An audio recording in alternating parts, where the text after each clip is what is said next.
네. 구체적인 사건과 관련해서 직접 여쭙기는 쉽지 않다는 점 저도 너무 잘 알고 있고요. 다만 어떤 사건의 어떤 결론 방향들이 국민의 신뢰를 얻어가거나 아니면 국민의 신뢰에 등 돌리게 되는 어떤 상황이 된다는 것은 법원도 모르지 않으실 걸로 판단됩니다. 통상 여론에 의한 재판이 되어서도 안 되고 법관의 독립된 소신과 양심에 따라서 진행되어야 하지만 그것들이 국민 일반의 법감정 그리고 우리 헌법을 제정한 주권자의 의지와 다른 판결이 될 때는 결국은 법원 스스로 신뢰를 허무는 또 하나의 계기가 될 것입니다. 제가 말씀드리는 판결은 삼성 이재용 판결입니다.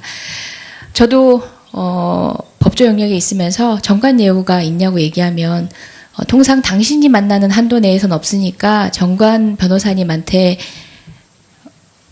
큰 금원을 들고 가는 일은 없었으면 좋겠다라고 조언을 했습니다.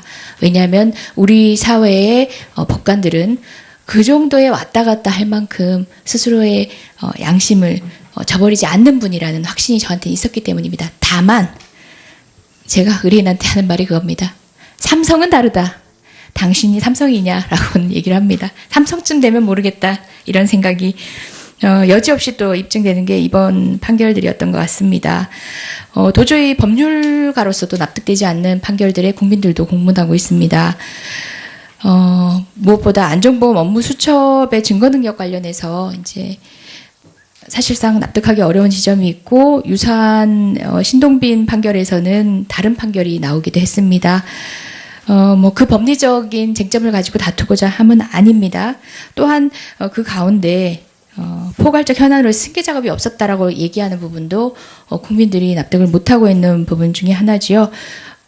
국가기록원 문건을 통해서 제가 밝혀낸 바에 의하더라도 삼성과 관련해서 민정수석실에서 이 영상 아마 전 청와대 민정비서관 선임 행정관에 글귀였던 것 같습니다. 이재용은 세자고 이건희는 왕이고 어쨌든 왕이 있을 때 세자 자리를 잡아줘야 된다는 식의 장황한 내용이 담긴 문건도 발견된 바가 있습니다. 모두가 아는 사실에 법원만 외면하고 있는 판결이었습니다. 그런데 저는 이제 앞서도 말씀드렸다시피 이 사건의 당부에 대한 얘기를 길게 하고 싶었던 건 아닙니다. 이런 여러 가지 국민적 관심이 높은 판결, 국정농단 사건 판결들이 선고되는 과정에서 있은 또 다른 이야기를 하고 싶습니다. 바로 이 이재용 부회장이 항소심 판결문 제공 신청을 해도 거부되고 있고 국민은 그 판단의 이유를 확인할 수가 없습니다. 한 언론, 오마이뉴스입니다. 한 언론에서 항소심 판결 전문을 공개했습니다. 해당 언론사 기자는 1년간 법원 기자실 출입이 정지되었습니다. 1, 2심 판결문 전문을 공개하지 않는다는 그런 관례에 따르지 않았다는 이유입니다. 헌법 109조는 재판의 심리와 판결은 공개한다라고 되어 있는데요. 사실 우리가 접해서 확인할 수 있는 판결문은 일부에 불과합니다. 오늘 업무보고를 통해서도 투명한 공개를 통한 국민의 알 권리 보장과 사법에 대한 신뢰 확보를 위해서 판결문 공개하겠다고 밝히신 바 있는데요.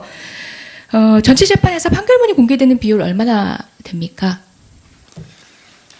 판결문 2013년부터 형사 판결이 전부 원칙적으로 공개되고 있고 민사 판결은 2015년부터 다 공개를 하고 있습니다. 다만 그 판결 그대로 공개하는 것이 아니라 비실명화 조치를 취해야 되기 때문에 시간이 걸리고 또 제한될 수가 있습니다. 그렇다고 하더라도 비실명화 조치를 위한 기간 이후에도 공개되지 않는 판결이 더 많다라고 알고 있습니다. 여튼 공개되는 비율 관련해서 제가 재차 의원실을 통해서 확인하도록 하겠습니다. 헌법 109조에 따르면 그 판결의 공개가 규정돼 있지만 예외적으로 안전보장, 안녕질서, 선량한 풍속 해할 염려가 있을 때는 결정으로 공개하지 않는다. 그 규정에 의해서 아마 하위법에서 판결문 비공개 몇 가지 사유 또는 관련 법에 의한 비공개 사유가 있을 걸로 알고 있습니다. 그렇지만 기본적으로 이렇게 확정되지 않았다는 이유로 제한하는 것은 근거 법률이 없다는 생각입니다. 특히 이 사건 같은 경우는 개인의 정보 보호가 중요한 것이 아니라 정경유착의 전형을 보여주는 전국민적 관심사고 정치, 경제 질서 전반에 대해서는 중요한 공익적 공개 이익이 더 큽니다. 판결문 공개하겠다는 포부는 밝히고 있지만 이런 사례들을 통해서 보더라도 당에는 있고 실질적 계획은 부족하다는 느낌을 감출 수 없습니다. 이 사건, 제가 당해 사건의 법률적 담부를 얘기하고자 하는 게 아니라 판결문 공개와 관련된 입장을, 법원의 입장을 여쭙고 싶습니다. 예, 특히 형사 판결은 피고인은 무죄 추정을 받기 때문에 무죄 추정의 그 취지에 비춰서 확정되기 전까지는 공개하지 않는다는 이런 그 원칙을 세우고 있는 것 같습니다.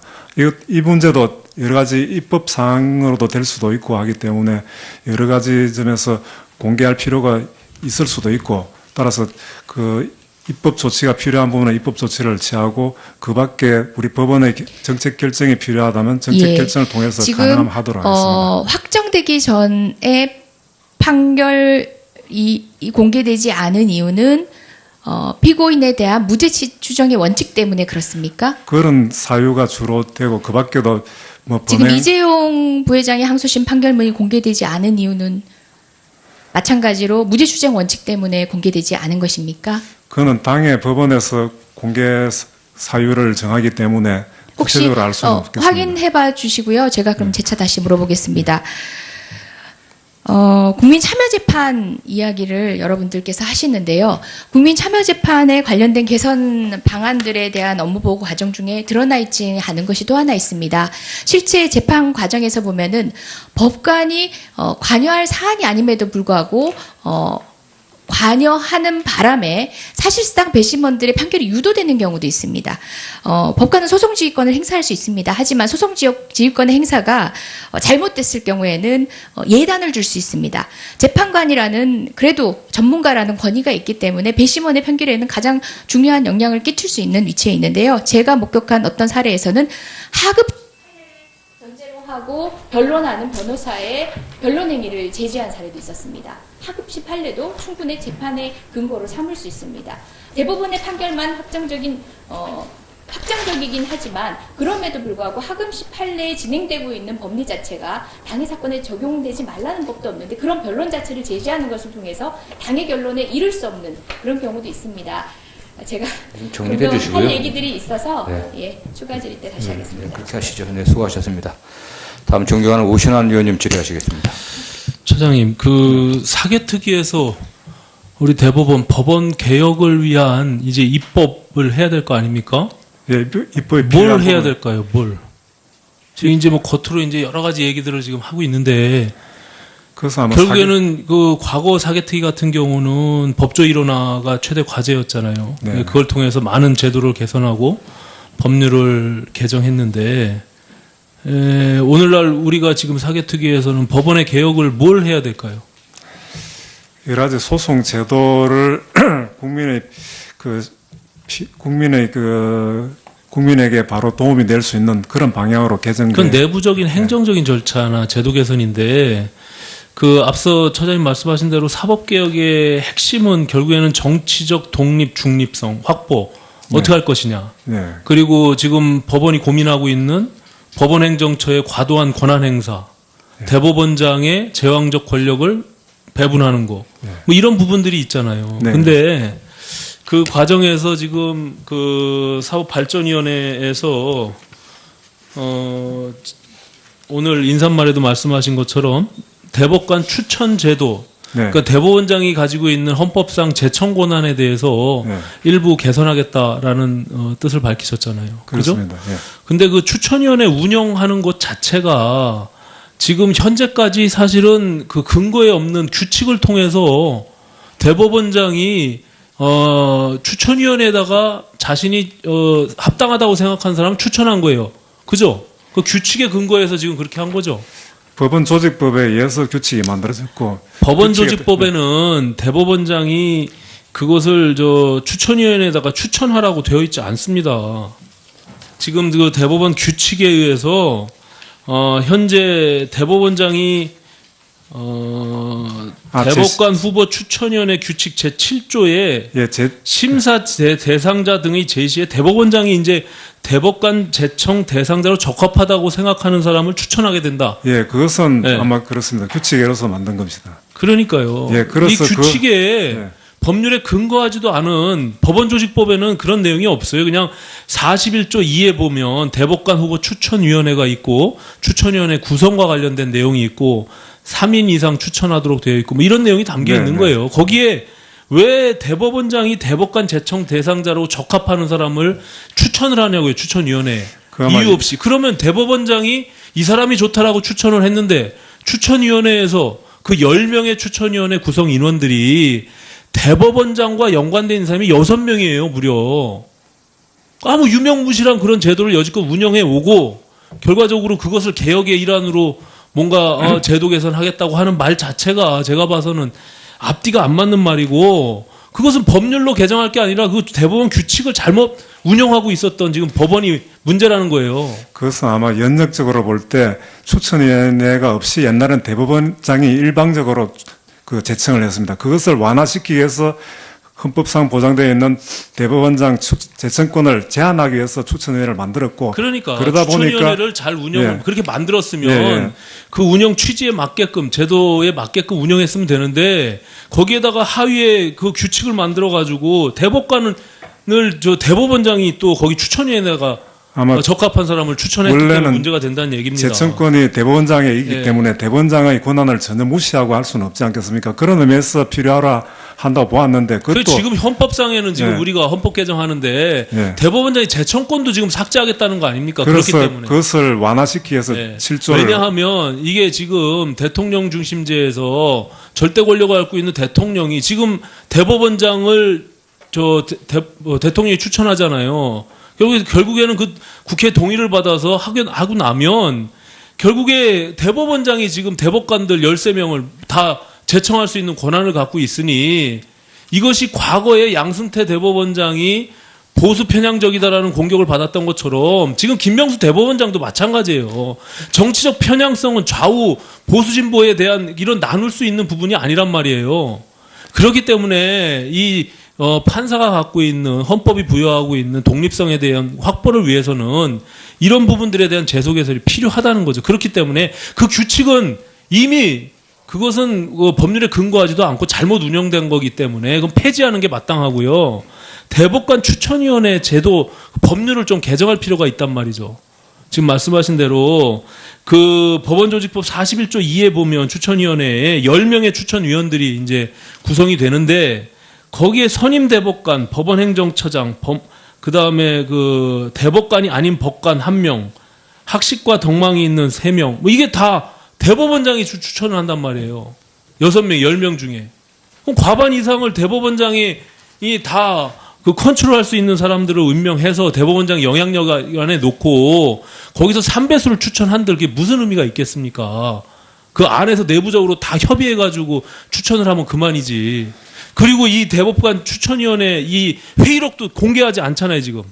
예? 제가 매번 얘기지만, 이 대법관 추천위원회가 뭘 어떤 방식으로 추천을 했는지 알 수가 없어요. 회의록을 공개도 안 하니까. 그 3배수가 아니라 결과적으로 그러면은 제청 권한을 지금 헌법에서 폐지하는 것이 저는 마땅하다고 보는데 그 권한을 유지한다면 적어서 3배수가 아니라 2배수를 한다든지 아니면은 추천위원회에서 단독 추천을 해가지고 제청 권한만 행사한다든지 이렇게 해서 좀 독립성을 확보하는 것이 저는 마땅하다고 보기 때문에 이 법원조직법 개정이 좀 필요하다고 생각을 하고요. 또 한 가지는 지금 법원행정처의 권한을 지금 문제 삼고 있잖아요. 지금 법관회의에서도 그렇고 그 과거의 법원행정처장을 대법관이 하지 않은 경우가 있습니다. 알고 계세요? 네, 그렇습니다. 예. 왜 대법관께서 지금 안철상 대법관께서도 대법관으로서 역할을 하라고 한 거지 법원행정처에서 행정을 하라고 지금 대법관으로서 지금 업무를 안 하고 있죠. 재판을 안 하잖아요. 대법관은 그 국회에서 절차를 통해서 그 대법관으로서 역할을 하라는 거지 법원행정처장으로서 역할을 하라는 게 아님에도 불구하고 돌아가면서 처장을 하고 있단 말이에요. 그러면서 일은 과도하게 많다고 하고 대법관은 늘리지 않겠다고 하고 이런 부분들이 모순이라는 거예요. 그렇기 때문에 법원조직법을 개정해서 지금 법원조직법 안에 법원행정처장은 대법관 중에 대법원장이 보한다 이렇게 되어 있죠. 네, 그렇습니다. 그걸 개정하면은 지금 일반 지금 차장님처럼 판사들이 다른 외 판사들이 법원행정처장을 하면 될 거 아닙니까? 그럼 법원행정처의 권한이 조금 축소될 거 아니에요? 오히려 그런 것들이 개혁이지.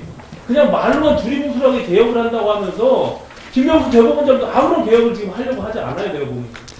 네, 추가 질문할게요. 네. 그래서 말씀하시죠. 답변해 보세요. 예, 그 대법원장의 그 대법관 재청권은 참 중요한 문제라고 할 수 있습니다. 그래서 그 종전에 시행되어 온 것을 좀 문제가 있다고 지적되는 부분, 특히 재시권 이 부분은 폐지하고 그것을 이제 행사하지 않는 걸로 이렇게 하기로 했습니다. 그리고 그럼에도 불구하고 대법원장이 추천하는 위원이 너무 많다, 이런 점을 감안해서 더 그 독립적으로 더 할 수 있도록 이렇게 또 제도 개선을 지금 생각하고 있습니다. 그 법원 행정처장이 대법관이 되어야 되느냐, 그런 것은 정책의 문제라고 할 수 있습니다. 그래서 종전에 안 됐다가 또 대법관 회의에 행정처장이 포함 안 되면 또 문제 있다. 그리고 국회 측에서도 대법관이 행정처장을 만든 게 좋겠다. 이래서 하면 또 다시 원상으로 복귀된 것으로 생각됩니다. 이것은 아마 여러 가지 점에서 종합적으로 고려해가지고 결정할 문제가 아닌가 생각됩니다. 예, 네. 예, 오신환 의원님 수고하셨습니다. 다음 이철희 의원님 질의하시겠습니다. 예, 처장님, 제가 오전에 질의 답변 과정에서 약간 좀 제가 약간 혼란을 겪어서 처장님한테 좀 명료하게 답변을 좀 듣고 싶어서요. 그 내부 게시판에 글을 올린 김동진 판사에 대해서 징계위원회를 열 것을 검토하고 있다, 이렇게 답변하셨는데 맞습니까? 아직까지 징계위원회 열기 위해서는 또 절차가 필요하기 때문에 그 징계 사유에 해당되는지 어느 정도 된다고 해야만이 징계위원회 열리니까 그 정도는 아닌 것으로 알고 있습니다. 그 징계위원회 열 건지를 검토하고 있는 건 아니다, 이런 말씀이시죠? 예, 예. 네. 또 관련해서 저는 이렇게 생각하는데, 제가 좀 차장님한테 이런 질문 드려보면 네. 어떻게 답변하실지 모르겠습니다. 우리 국민 중에 누군가가 대통령을 욕하거나 비판하는 게 문제 있습니까? 그것은 뭐 명예훼손이라든지 이런 게 해당되지 않는 한 비판은 자유롭게 그렇죠. 대통령도 된다고 비판할 생각합니다. 수 있는 거죠. 나라님, 뭐 임금님 욕은 뭐 할 수 있는 거 아닙니까, 그죠? 근데 오전에 답변하시는 걸 들으면서, 그런데 왜 법관에 대해서는 그걸 하면 안 된다고 말씀하시는 것처럼 들려서 제가 좀 분명하게 하고 싶어서 질문을 드립니다. 뭐 제가 좀 법의 전문가는 아닙니다만 제가 상식적으로 이해를 하자면, 헌법에 모든 권력은 국민으로부터 나온다, 이렇게 돼 있잖아요. 예. 그러면 판사나 법원이 행사하는 판결권도 국민이 위임해 준 거 아닙니까? 예, 그죠? 맞습니다. 예. 이게 하늘이 준 권한이 아니잖아요. 예. 위임해 준 거잖아요. 우리가 그렇게 약속을 한 거 아닙니까? 그게 헌정 질서인데, 그 주권자인 국민이 판결에 대해서 이러쿵저러쿵 하는 게 문제 있습니까? 그것이 약간 그 기본적으로 격한 언사를 쓴다고 해서 그것이 문제가 될 수 있습니까? 격한 언사라기보다도 그 재판의 판단은 법적 평화를 추구하는 거라고 할 수 있습니다. 그 법적 평화라는 것은 당사자한테 맡겨놓으면 그 양육 강식에 따라서 이렇게 평화를 이룰 수가 없기 때문에 아니, 그건 알겠고요. 법원 판단에 대해서 승복하라는 이런 그러니까 예. 법원 판결 승복 안 할 방법이 없잖아요. 예, 솔직히. 그러니까 그 승복하는 방법 그러니까 승복을 하는데 그 컴플레인, 과도한 비판은 승복을 안 하겠다는 이런 뜻으로 저는- 해석될 수가 있기 때문에 그렇다고 생각합니다. 저는 좀 다르게 생각합니다. 판결에 승복 안 하는 거라면 네. 그거는 그것대로 또 처벌을 해야 될 거라고 봅니다만, 승복하는 선에서 비판도 하고 불만도 제기하고 토론하자고 하는 것은 전 당연하다고 봅니다. 주권자의 권리고요. 예. 한 사회의 시스템이 상권을 분립시켜 놓은 취지도 그렇다고 보면 판결에 대해서 이러쿵저러쿵 하는 사회적 토론은 열려 있어야 되는 거죠. 예, 그렇습니다. 그렇죠. 그건 막으면 안 되는 예. 거잖아요. 그래서 그런 소통의 과정을 통해서 사법행정이나 판결이 또 진화하는 거 아닙니까? 발전하는 네, 거잖아요. 맞습니다. 항문적 발전을 그래서 위해서도 필요합니다. 기본적인 스탠스를 전 네. 처장님이 네. 제가 좀 오해하는 건지 모르겠습니다만 네. 열려 있다. 예. 그러나 단 너무 좀 과도하게 감정적 비판은 좀 예, 자제했으면 그렇습니다. 좋겠다. 이렇게 말씀하시는 게 좀 온당한데, 예, 저희 생각이 그렇습니다. 제가 듣기에 따라서는 판결이 났으면 승복하는 게 답이지 자꾸 이렇게 저렇게 하지 마라. 그게 우리 그거 아니냐, 취지 아니냐, 이렇게 들릴 것 같아서 예. 제가 드리는 말씀이고요. 예. 또 제가 높아심 때문에 말씀드리자면 독립은 존중돼야 됩니다. 지금 우리 저 처장님 말씀하시는데 저는 전적으로 동의합니다. 법관의 판결은 흔들면 안 되죠. 외부에서도 내부에서도 흔들면 안 된다고 저는 생각합니다. 그런데 법관의 독립이라고 해서 사법부가 성역화될 건 아니잖아요. 취해법권제는 아니잖아요. 그죠? 예. 성역은 아니잖아요. 얘기할 수 있는 거 아닙니까? 법관의 독립이 법관을 위한 것이 아니고 국민을 위한 것이라고 그렇죠. 할 수 있습니다. 맞습니다. 예. 오르신 말씀이. 그러니까 권력이나 이런 것으로부터 부당한 압력으로부터 독립해야 되는 건 맞는 거죠. 그러나 제가 말씀드렸다시피 법관이 독립이라는 명분 하에 마음대로 어떤 결정이든 마음대로 내린 결정 판결에 대해서 무조건 따라야 되고 존중해야 된다. 이렇게 가는 거는 좀 과도한 결론이다라는 말씀을 제가 드리고 싶어서 오전 질의답변 과정을 제가 말씀드렸고요. 기왕이면 사법 불신이라는 게 굉장히 심각하고 우리 여기 의원님도 그런 질의를 하셨기 때문에 사법 불신을 해소하는 거는 국민 신뢰를 얻는 거잖아요. 네, 판결이 그렇습니다. 그만큼 국민 신뢰를 얻으면서 자동적으로 해결될 문제이기 때문에 판결에 무조건 따라라 이런 식으로 오해될 수 있는 언급은 좀 좋지 않다 이런 말씀을 제가 꼭 좀 드리고 싶어서 말씀을 드렸고요. 저도 이게 보니까 법원 행정처가 굉장히 센 데더만요. 저는 잘 몰랐는데 보니까 그래서 지금 법원 행정처도 개혁 중에 있다고 제가 들었습니다만 법원 행정처 차장님 어디 가신 모양인데 차장 34명 중에 23명이 대법관이 되셨네요. 통계를 보니까 그렇게 나와 있네요. 또 4명이 헌법재판소 재판관으로 가셨습니다. 3명은 또 그중에 3명은 대법원장도 지냈고 총리까지 지내신 분이 또 2명이 있으시네요. 그렇게 따지면 현 차장님을 제외한 걸로 통계를 내면 법원행정처 차장 중에 82%가 대법관급으로 헌법재판소장까지 치면 승진한 걸로 되어 있습니다. 또 한 언론사 경향신문입니다. 이게 통계 낸 거 보니까 2005년 9월부터 2017년 9월까지 행정처 출신의 판사 456명을 전수조사했고 법원행정처를 거치고 고등법원 부장판사의 승진 시기를 맞은 44명의 판사 100%가 부장판사로 승진했답니다. 일선 판사 가운데 고등법원 부장판사 승진율은 15%밖에 안 됩니다. 이게 좀 누가 봐도 물론 이렇게 설명할 수 있습니다. 훌륭하시고 똑똑하신 분이 법원행정처 온다. 그러니까 거기 그쳐가신 분이 잘 되는 건 맞다. 그 말도 저는 성립이 되고 합리적일 수 있다고 봅니다만 그러나 특정 부처라 그래야 됩니까? 부서를 지내신 분이 거쳐가신 분이 유독 승진이 잘 되고 대법원까지 잘 간다 그러면 저는 그 통계 자체가 주는 메시지도 분명히 있다고 봅니다. 과하지 않습니까? 예, 통계가 제대로 반영된 데는 약간 의문의 여지가 있지만은 그 행정처가 요직이라고 생각하는 것은 저는 잘못됐다고 생각합니다.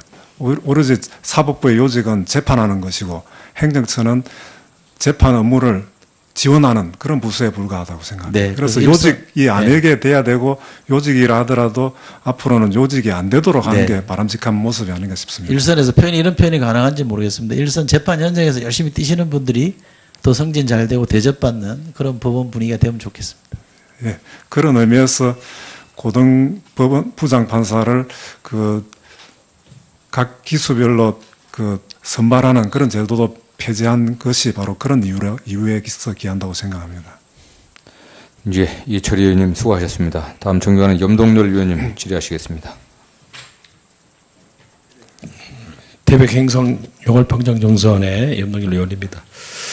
처장님, 지금 사법개혁을 부르짖는 것은 우리 사법 기관들이 국민 신뢰도가 좀 낮다라는 것 때문에 그런 국민적 요구가 크다는 거 아시죠? 네, 알고 있습니다. 아마 OECD 국가 중에서 이제 조사를 해봤더니까 54% 정도가 평균인데 우리나라는 27%뿐이 안 돼요. 그리고 54개국에서 39위 정도 매우 낮은 편인데 그 이유가 어디에 있다고 보십니까? 지금까지는 적은 인력으로서 국가의 막중한 사법권을 부담하고 있기 때문에 아주 효율성을 중요시했습니다.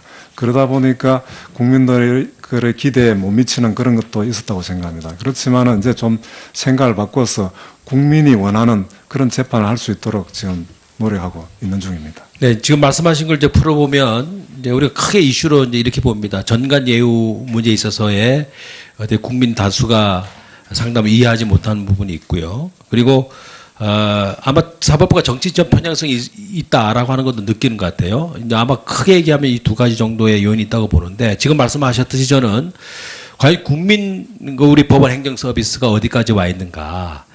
저는 이제 국민 욕구가 여러 가지 행복한 삶을 사는데 목적이 있고 또 복지에도 충분한 국가의 지원이 있어야 되겠습니다만은 이런 법률적 행정 서비스도 굉장히 중요하다 이렇게 생각합니다. 그래서 몇 가지 좀 묻겠습니다.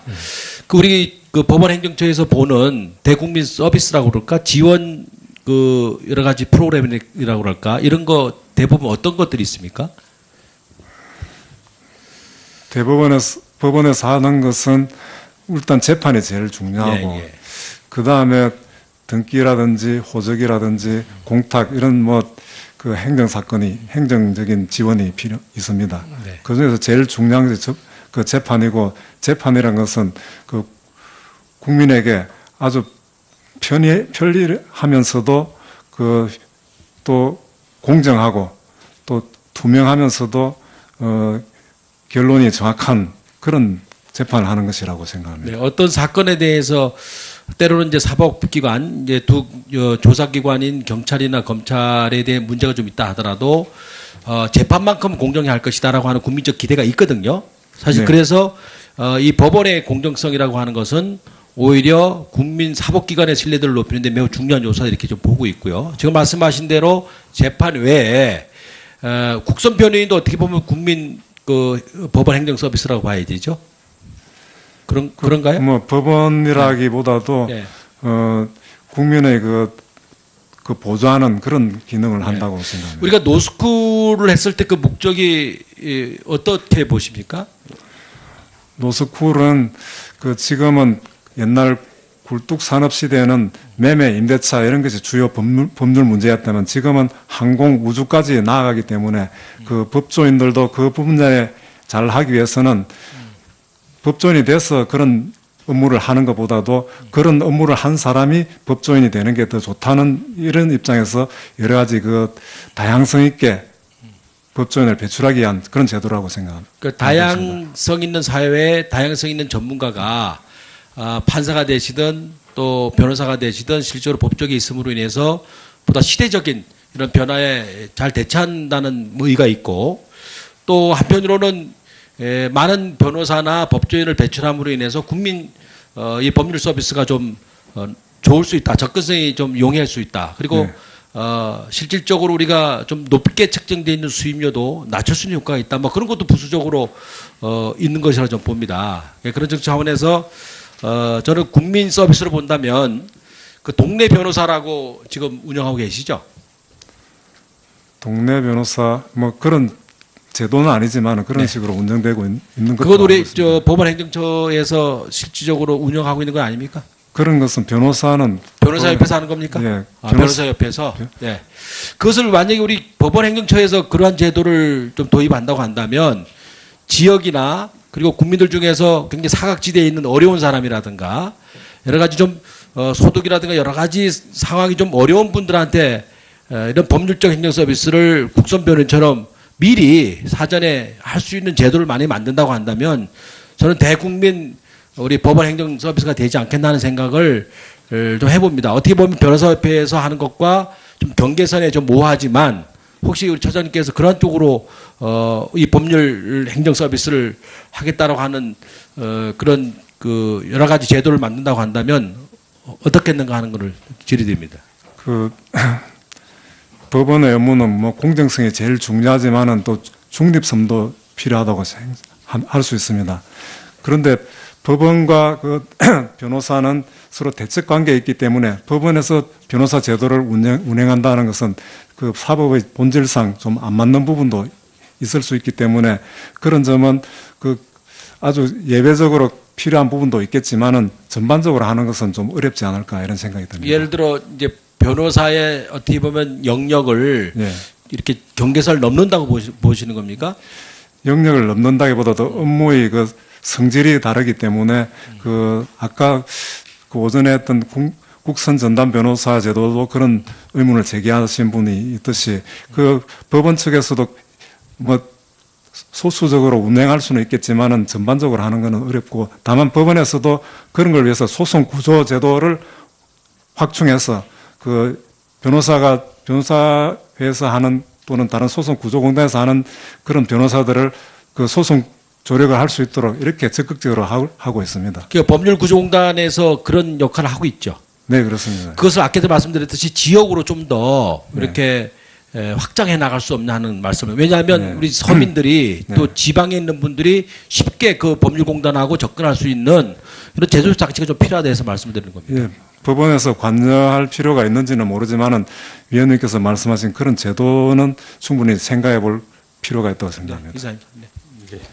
염동열 위원님 수고하셨습니다. 다음 존경하는 윤상직 위원님 질의하시겠습니다. 예. 자, 관심사고 정치 경제 질서 전반에 대해서는 중요한 공익적 공개 이익이 더 큽니다.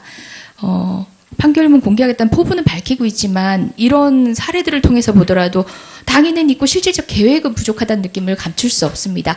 이 사건, 제가 당해 사건의 법률적 담보를 얘기하고자 하는 게 아니라 판결문 공개와 관련된 입장을, 법원의 입장을 여쭙고 싶습니다.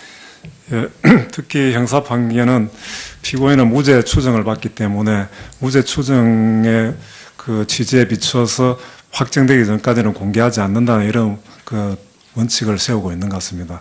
이 문제도 여러 가지 입법 사항으로도 될 수도 있고 하기 때문에 여러 가지 점에서 공개할 필요가 있을 수도 있고 따라서 그 입법 조치가 필요한 부분은 입법 조치를 취하고 그 밖에 우리 법원의 정책 결정이 필요하다면 정책 결정을 통해서 가능하면 하도록 하겠습니다. 확정되기 전에 판결이 공개되지 않은 이유는 피고인에 대한 무죄 추정의 원칙 때문에 그렇습니까? 그런 사유가 주로 되고 그 밖에도 지금 이재용 부회장의 항소심 판결문이 공개되지 않은 이유는 마찬가지로 무죄 추정 원칙 때문에 공개되지 않은 것입니까? 그거는 당의 법원에서 공개 사유를 정하기 때문에 혹시 구체적으로 알 수는 없겠습니다. 확인해봐 주시고요. 제가 그럼 재차 다시 물어보겠습니다.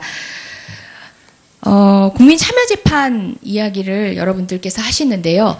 국민참여재판에 관련된 개선 방안들에 대한 업무보고 과정 중에 드러나 있지 않은 것이 또 하나 있습니다. 실제 재판 과정에서 보면은 법관이 관여할 사안이 아님에도 불구하고 관여하는 바람에 사실상 배심원들의 판결이 유도되는 경우도 있습니다. 법관은 소송지휘권을 행사할 수 있습니다. 하지만 소송지휘권의 행사가 잘못됐을 경우에는 예단을 줄 수 있습니다. 재판관이라는 그래도 전문가라는 권위가 있기 때문에 배심원의 판결에는 가장 중요한 영향을 끼칠 수 있는 위치에 있는데요. 제가 목격한 어떤 사례에서는 하급 전제로 하고 변론하는 변호사의 변론 행위를 제지한 사례도 있었습니다. 하급시 판례도 충분히 재판의 근거로 삼을 수 있습니다. 대법원의 판결만 확정적이긴 하지만 그럼에도 불구하고 하급시 판례에 진행되고 있는 법리 자체가 당해 사건의 적용은 왕이고 어쨌든 왕이 있을 때 세자 자리를 잡아줘야 된다는 식의 장황한 내용이 담긴 문건도 발견된 바가 있습니다. 모두가 아는 사실에 법원만 외면하고 있는 판결이었습니다. 그런데 저는 이제 앞서도 말씀드렸다시피 이 사건의 당부에 대한 얘기를 길게 하고 싶었던 건 아닙니다.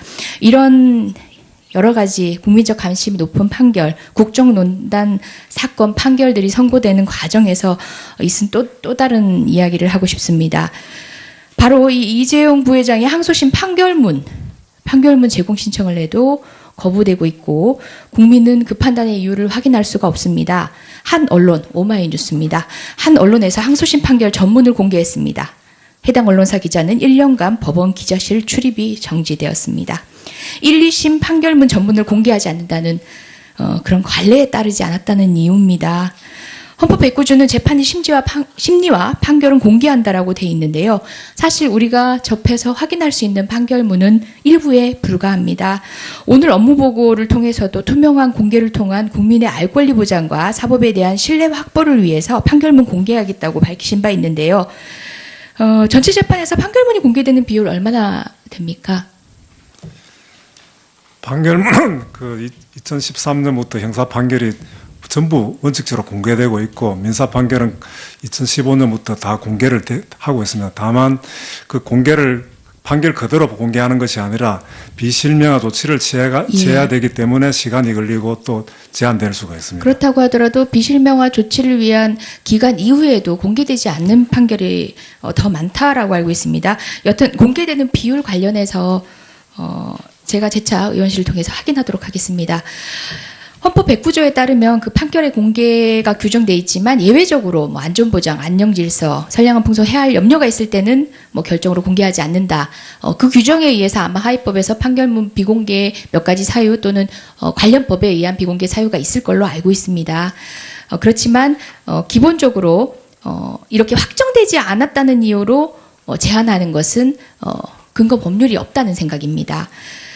특히 이 사건 같은 경우는 개인의 정보 보호가 중요한 것이 아니라 정경유착의 전형을 보여주는 전국민적 되지 말라는 법도 없는데 그런 변론 자체를 제시하는 것을 통해서 당의 결론에 이를 수 없는 그런 경우도 있습니다.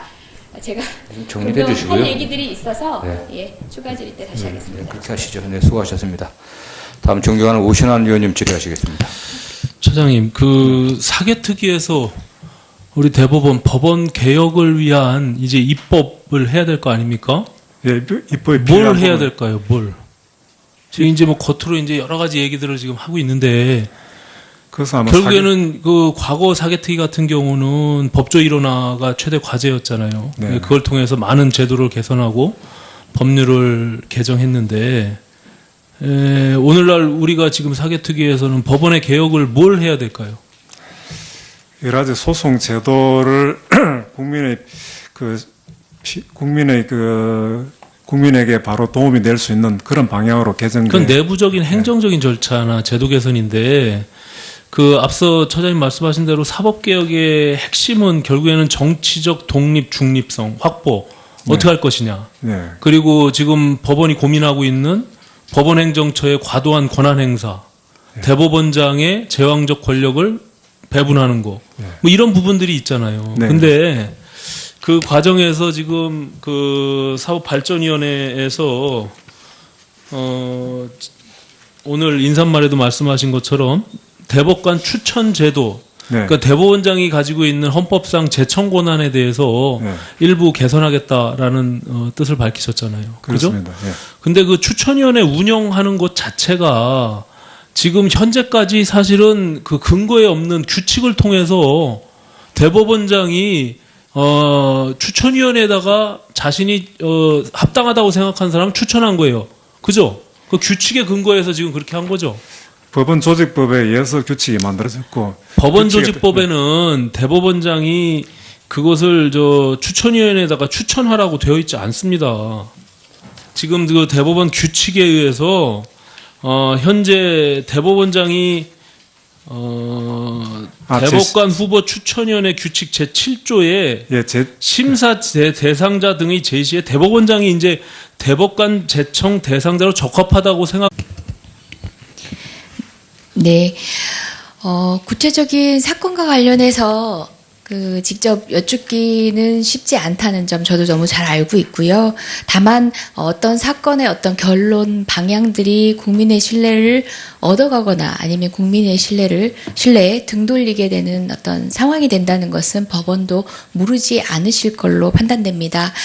통상 여론에 의한 재판이 되어서도 안 되고 법관의 독립된 소신과 양심에 따라서 진행되어야 하지만 그것들이 국민 일반의 법감정 그리고 우리 헌법을 제정한 주권자의 의지와 다른 판결이 될 때는 결국은 법원 스스로 신뢰를 허무는 또 하나의 계기가 될 것입니다. 제가 말씀드리는 판결은 삼성 이재용 판결입니다. 저도 법조 영역에 있으면서 정관 예우가 있냐고 얘기하면 통상 당신이 만나는 한도 내에선 없으니까 정관 변호사님한테 큰 금원을 들고 가는 일은 없었으면 좋겠다라고 조언을 했습니다. 왜냐하면 우리 사회의 법관들은 그 정도에 왔다 갔다 할 만큼 스스로의 양심을 저버리지 않는 분이라는 확신이 저한테 있었기 때문입니다. 다만 제가 의뢰인한테 하는 말이 그겁니다. 삼성은 다르다. 당신이 삼성이냐라고 얘기를 합니다. 삼성쯤 되면 모르겠다 이런 생각이 여지없이 또 입증되는 게 이번 판결들이었던 것 같습니다. 도저히 법률가로서도 납득되지 않는 판결들에 국민들도 공분하고 있습니다. 무엇보다 안전보험 업무 수첩의 증거 능력 관련해서 이제 사실상 납득하기 어려운 지점이 있고 유사한 신동빈 판결에서는 다른 판결이 나오기도 했습니다. 그 법리적인 쟁점을 가지고 다투고자 함은 아닙니다.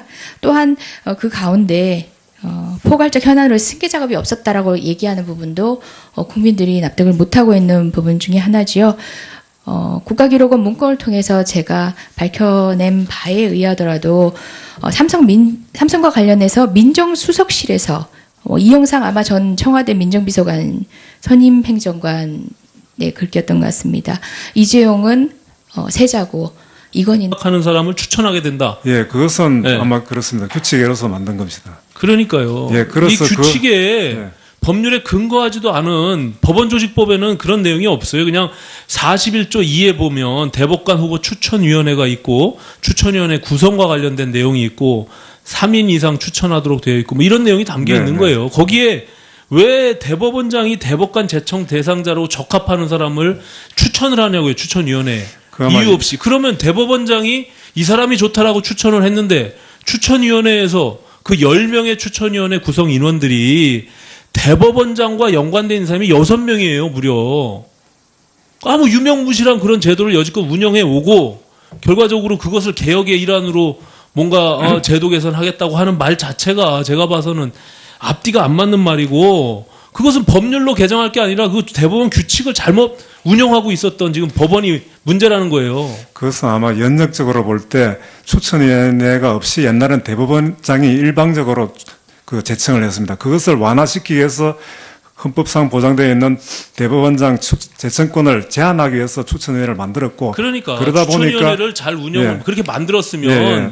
그 운영 취지에 맞게끔 제도에 맞게끔 운영했으면 되는데 거기에다가 하위에 그 규칙을 만들어 가지고 대법관을 대법원장이 또 거기 추천위원회가 아마 적합한 사람을 추천했기 때문에 원래는 문제가 된다는 얘기입니다. 제청권이 대법원장에 있기 예. 때문에 대법원장의 권한을 전혀 무시하고 할 수는 없지 않겠습니까? 그런 의미에서 필요하라 한다고 보았는데 그 그것도 지금 헌법상에는 지금 예. 우리가 헌법 개정하는데 예. 대법원장의 제청권도 지금 삭제하겠다는 거 아닙니까? 그렇기 그래서 때문에. 그것을 완화시키기 위해서 네. 7조를 왜냐하면 이게 지금 대통령 중심제에서 절대 권력을 갖고 있는 대통령이 지금 대법원장을 대통령이 추천하잖아요.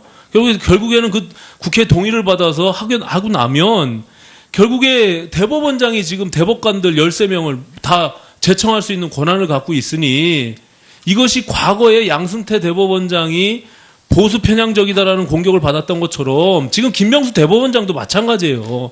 정치적 편향성은 좌우 보수 진보에 대한 이런 나눌 수 있는 부분이 아니란 말이에요.